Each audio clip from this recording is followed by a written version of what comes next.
morning, everyone. Very, very excited to be here at Northwest Suburban College, where we have just launched a USMLE Step 1 review course. Today, I'm going to go ahead and talk a little bit about calcium and phosphate regulation, just so you have a better understanding of that. So when I talk about calcium regulation, what hormone pops up into your mind? Parathyroid hormone. Parathyroid hormone. And what's it released from? Parathyroid gland. Right. So this hormone is released in response to low calcium.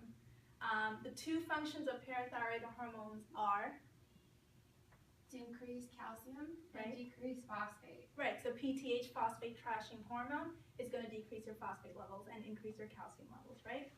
So these are the three organ systems that the PTH is going to act on. It acts on your kidney, it acts on your bone, and your gut. So can someone tell me the three effects it has on the kidney? Increase calcium. Okay. Decrease phosphate. How does it Reabsorption. Decreases the right, reabsorption of phosphate.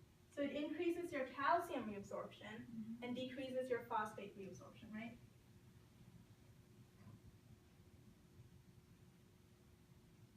And what about the last one?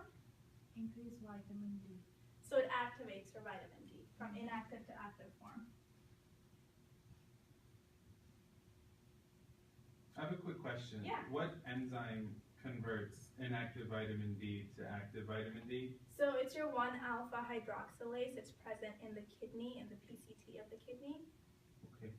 That is why the kidney is what's responsible for converting it. Do you guys know where the inactive form of vitamin D is? Which organ? The liver. Right. So these are the three functions it had of the kidney in response to PTH, right? So let's move over to bone. What does it do on the bone?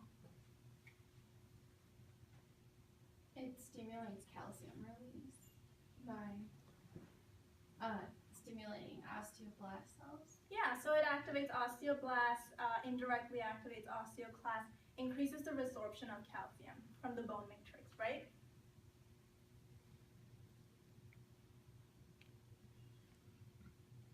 Okay, what about the gut? It increases the intestinal calcium absorption. Right, absorption. So the gut absorbs the calcium, spills it over into the blood, right? So all three systems act together to increase the calcium levels in your body. So once your calcium levels are increased, what does the increased calcium go back and do? Negative feedback inhibition to the parathyroid gland. Yeah, exactly. So it's going to basically tell the parathyroid gland, hey, we have enough calcium, stop producing parathyroid hormone, right? Okay. How about your vitamin D? It's activated. What does it go back and do? Same thing. It inhibits parathyroid hormone. Yeah, why does it do that? There's more vitamin D produced from the kidney, So what are the two functions of vitamin D? It absorbs calcium and phosphate from the gut, and yeah, so increases calcium levels as well as phosphate. and phosphate levels, right? So it's a bit of an opposing action to PTH in terms of phosphate, right? So PTH is acting on the kidney and it's trashing all the phosphate, right? But at the same time, your vitamin D is activated. Your vitamin D is going to increase your calcium levels, but it's also going to preserve that phosphate. And one of the ways it does that is to inhibit your PTH release. What are the two organ systems that vitamin D acts on to increase your phosphate levels? Gut.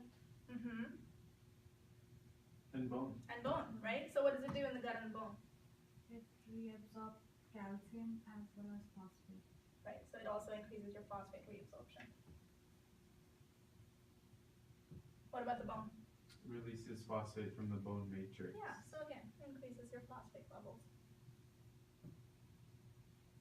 All right, does that make sense? Any questions? No.